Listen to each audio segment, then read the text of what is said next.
Welcome back to the channel. Today I am in downtown Chattanooga to see if I am really hurting my photography by continually shooting in RAW.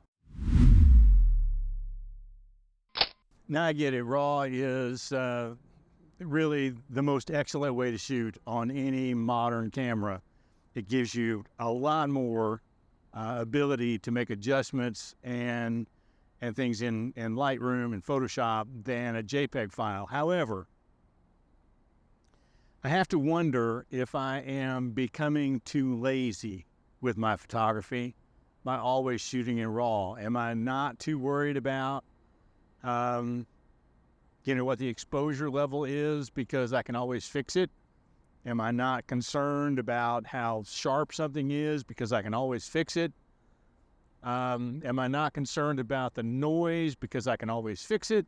And I think that I'm going to do a little experiment today in Chattanooga. And I've got my Canon R6 Mark II, and I have the 28 millimeter prime pancake on here just to do a little walking around. I'm going to shoot everything in portrait mode, which is something I rarely ever do, but I'm going to do that so that when I finish, I can put two images side by side easily on the screen. So I'm going to shoot in RAW and high JPEG. So every picture. And then what I'm going to do is I'm going to take those into Lightroom and I'm going to make adjustments to the RAW images, how I would normally edit them, and compare them to the JPEG images straight out of camera. Am I really accomplishing much by going through all that extra work? Now, if I'm not doing landscape photography and I'm doing waterfalls, sunrise, sunset, long exposure, I'm going with RAW. Don't think I'm just gonna do away with it. But when I'm just walking around downtown and I'm trying to take pictures of certain shapes or shadows or people, am I really hurting myself or even wasting my time shooting in RAW? And I hope that's something we'll find out in this video. So let's go take some pictures. I've been walking around through Broad Street and across over to, I think they call it the West End, just taking pictures. Took about half my pictures in RAW and fine detail in JPEG, and I had adjusted the fine detail just a little bit to make it a little bit stronger and a little bit more clarity added. Did not adjust anything on the saturation.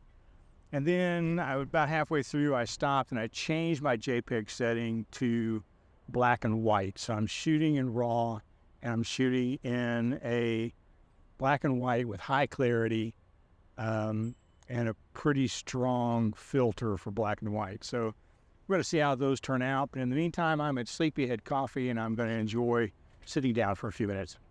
All right, so we're back in the studio. I've pulled up all of my RAW images into Lightroom. The only thing I've done to look at the JPEG images is to find the first black and white image.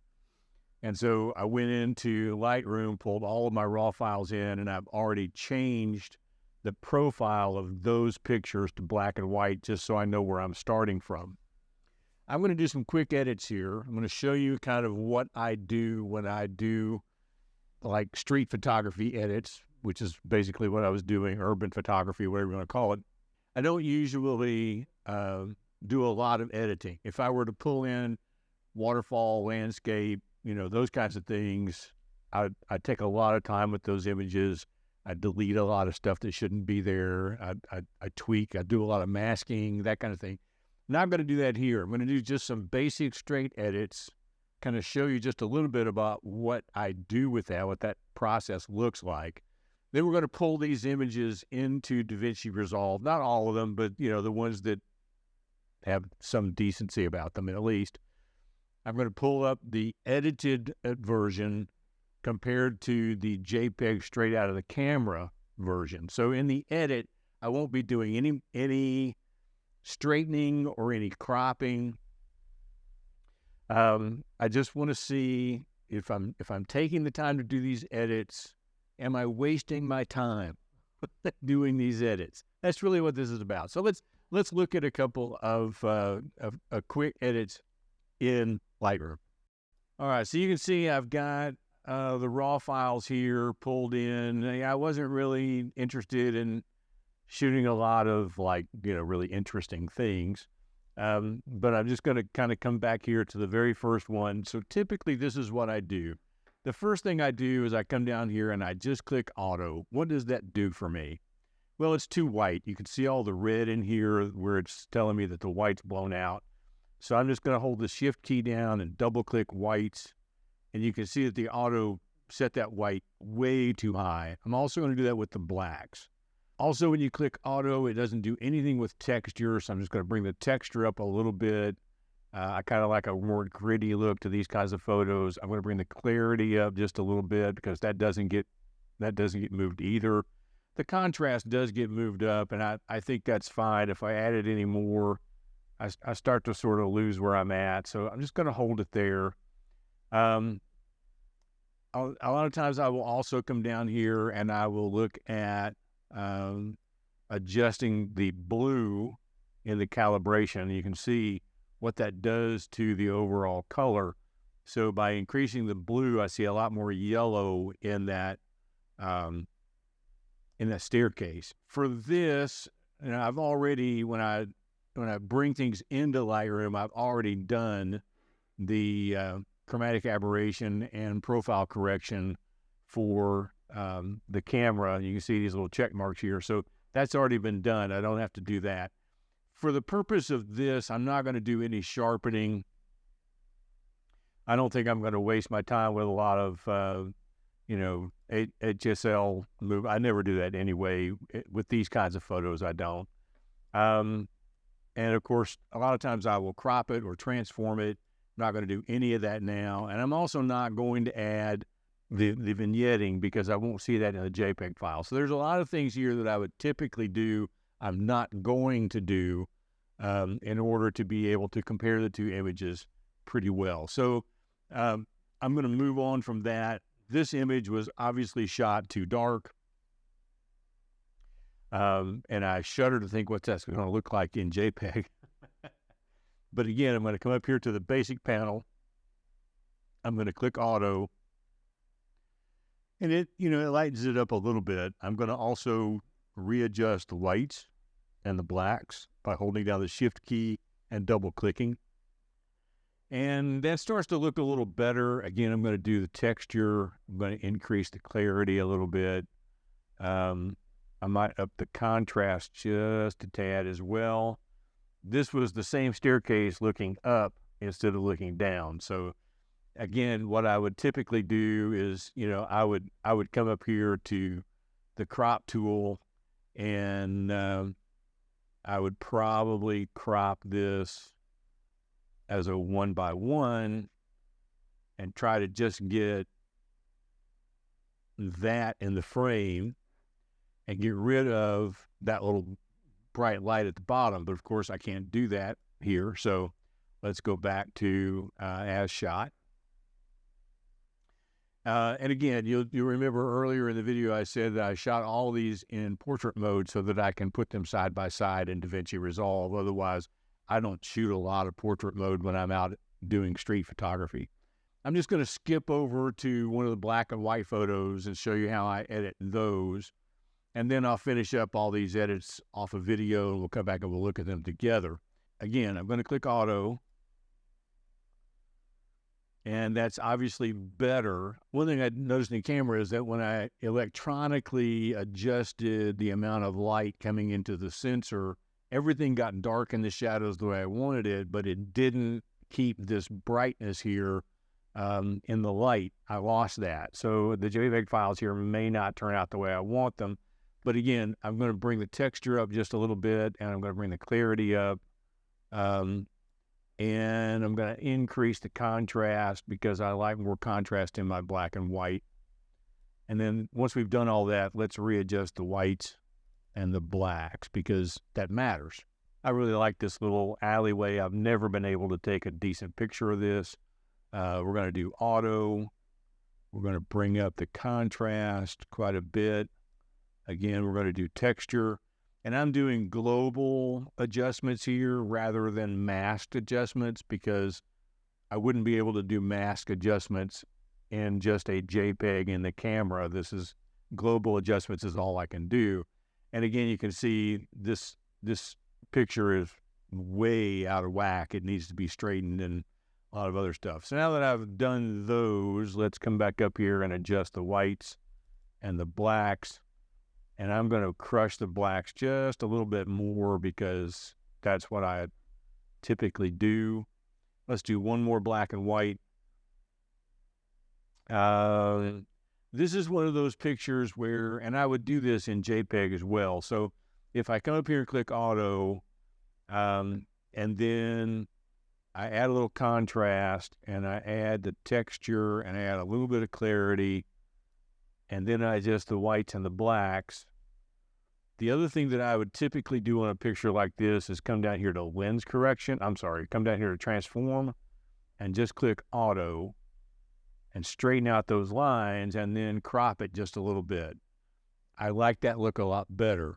And I could do that on a JPEG photo, but again, I'm not doing that right now because I just want to compare them straight out of the camera. So let's turn that off. And I'll finish these up, and then I'll start throwing them up into DaVinci Resolve so that you kind of see the differences. And yeah, we'll see if RAW is making me a lazy photographer. All right, so I've gone in and I've done the edits to the RAW files. Now, I've not exported all the files. I've exported some that I thought were interesting. And I'm just going to show you here what that edit looks like compared to what I did in camera with the JPEG settings that I had. I will say this, one of the reasons that I did this is because when I go out shooting, I rarely ever use the electronic exposure compensation. I just shoot it because I'll fix it in post. And in this particular experiment, I was adjusting the exposure compensation as far as -3 on some of these JPEG files so that in the viewfinder, I was getting close to the look I wanted, and I wouldn't have to go through all the rigmarole of fixing it in post. And I think that you will see that a lot of these images turned out pretty dang good in JPEG, where I might need to raise the whites up just a little bit or crush the shadows just a little bit. But by and large, it made me a better photographer, at least as far as getting what I want in camera. Didn't make me a better photographer getting, great shots. But let's look at it here. So what I've done here is I've put on the left-hand side all of the edits that I did in RAW. And on the right-hand side, I've done the JPEG file straight out of camera.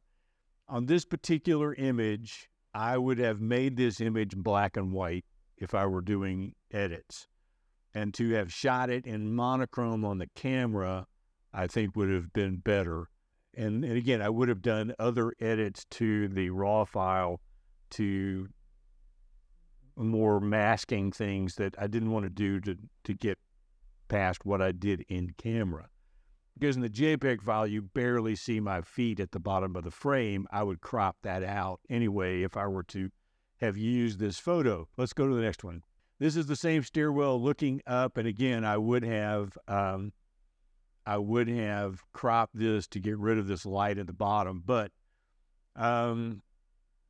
you can see the JPEG file is pretty dull. Maybe I crushed it down just a little too far in camera, but I think it's fairly fixable by just pumping up the whites just a little, maybe the exposure just a little. You don't want to make a lot of adjustments in JPEG because you don't have very far to go. On this particular shot here, the JPEG file turned out really closer to what I was looking for, which was to keep everything really in the dark except for the door handle, the bottom of the door, and whatever that is inside the building that the light was shining on. And I've overexposed it in the edits. And in this case, I think I could have raised the whites up just a little bit to give it a little more shine, but the JPEG file turned out pretty decent. There's not a lot of difference here, except that the greens in the edit file are much brighter. And then that may be a setting in the JPEG. I was doing the fine adjustment, I think, and maybe I could have cranked up the saturation a little bit. It would take a little playing around. But I was looking for the two things here that are in the sun and let everything else go to dark. And it overall, I think that works better in the JPEG file, even though the edit file is a lot cleaner. And again, this is one of those things where I think in the JPEG file, I could have brought up the calibration, the blues in the calibration, which would have made these yellows pop a little more like they do in the edited file. But I got what I was looking for by and large in the JPEG, which is kind of the way I'm trying to go. I actually like the JPEG file here a lot better. Now, when I switched to monochrome, I did do a high contrast monochrome, and I brought the exposure way down on this this shot. And I like the really dark look of the shadows much better in the JPEG file. If I were to finish editing this, I would probably crop it in so that the sky is gone completely. And really the only thing in the light is that sign and the wall behind it, and everything else is just dark. You know, I don't see a whole lot of difference between these two pictures, except I've got a little more black in the edited file, which is easy enough to do in the monochrome file. I do like to crush the blacks a little bit when I'm editing these types of pictures. I think it adds a bit of richness to the edit. This one, actually, I like the JPEG file better. You know, just gonna be honest. I like the darker shadows. That's what I was going for. Here, I don't really notice much of a difference between these two pictures at all. And I didn't really like this picture after I took it, but it's the reason I threw it in here. Up here in the dynamic group second floor sign in the upper right-hand corner of the picture, you can see that it's a little more visible in the edit than it is in the JPEG file. But I'm not really sure that's important because it was the picture of the locomotive and the sun shining on the table and chair that I was really going for. I got closer to what I was looking for in the raw edit here, but I think that's simply because there just wasn't enough light shining on this picture, and I could edit that one pretty easily in post if I wanted to do that. I liked the composition of this picture. I'm closer to where I want to go with the raw edit, but I think if I were to, again, raise the whites a little bit in the JPEG file and to do a mask over that dog to brighten it up in the corner, I'm not sure whether I like better seeing the detail on the cabinets in the left picture or just the shadows in the cabinets on the right picture. I don't know. I'd have to think about that one for a while. And again, I would crop that down so that I get rid of this reflection on the floor at the bottom, and I would get rid of the filters in the ceiling. This one turned out better in the raw edit after I got done with it because I had wanted all of the light areas to really pop, but I think that's something that could have easily been done in a JPEG file if I needed to do that. This one I actually edited with a high contrast preset, high contrast black and white preset, which is what I do a lot of times with my black and white photos. And then on the one on the right, of course, is straight out of camera, but it's pretty close to what I was looking for, and just a little bit of tweaking would have got me there. And this one, you know, other than the fact that the sun is shining a little brighter on the buildings on the left, I'm pretty close in the JPEG file to what I was going for with the exposure compensation. And then again here, raising the whites in the JPEG file would give me that brightness that I got in the raw file edit.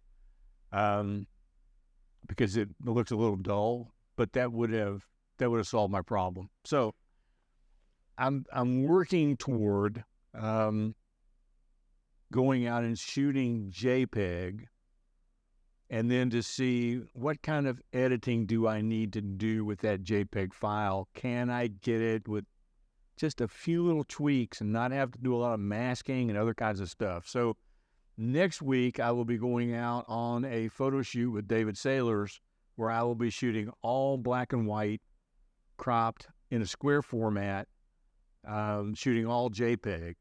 And then we'll bring those in and see what those look like, to see if I'm actually getting better at capturing in the lens what I want to see when I get it up on the screen.